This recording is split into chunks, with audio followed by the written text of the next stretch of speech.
Here we've got a pretty common, easy to make reflector. We've got a 65 watt and a 40 watt. If you can see, the 42 watt is a little further away.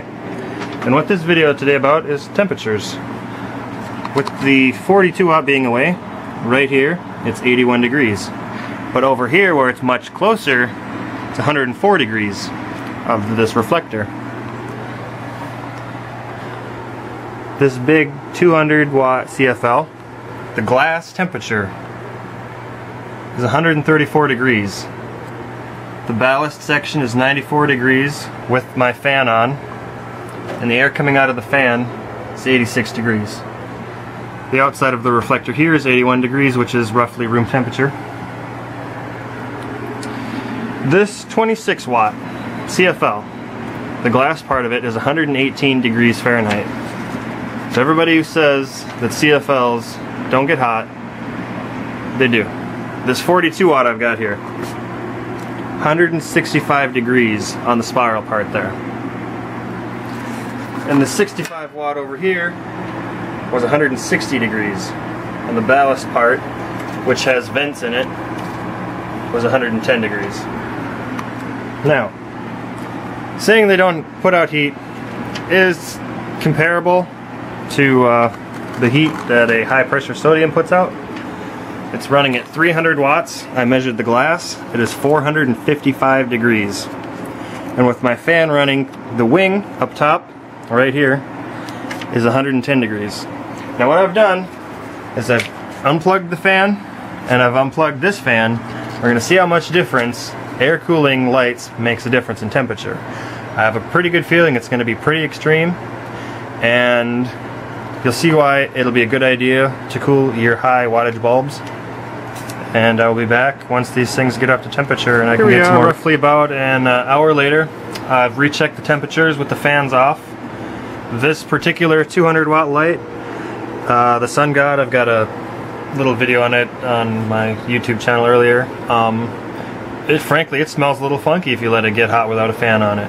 I'm not gonna lie. It's a great light and the plants are flourishing, but it smells funny if it's enclosed like this because it gets nice and hot. The bulb glass was still roughly the same. It was 135 was the hottest that I recorded. But the part here that makes the difference is the ballast section. It was 135 degrees versus 94 when I've got the fan running. And the reflector went up 10 degrees, but that's not really a big deal, as there's no vent holes that I've designed in it because I made it air cooled. Yeah. It's very simple to air cool it. That's all it takes, just sucking the air through the vent. There's the little fins there.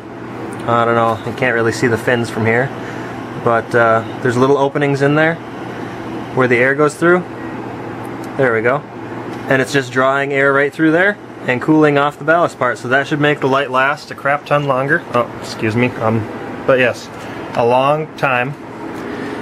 And over here on the HPS, the temperature of the wing went up to 125 versus 110. Just the outside housing itself up here. The light itself, maybe 10 degrees warmer. That's, you know, within margin of error, but...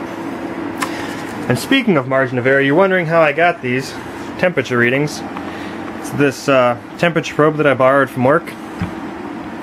It is accurate within 0.9 degrees Fahrenheit,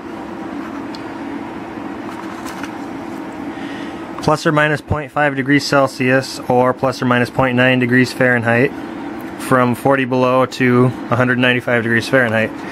And the rest of it's off 0.6%, so it's a very accurate thermometer. And I would show you the actual readings, but since it's something I borrowed from work, the gauge, it's really hard to see the display and get a good view on it. So you'll just have to take my word for it on my little notepads here. And even this one went up just from the incidental airflow from that fan blowing this way and cooling the light there. So a little bit of air movement makes a great big difference.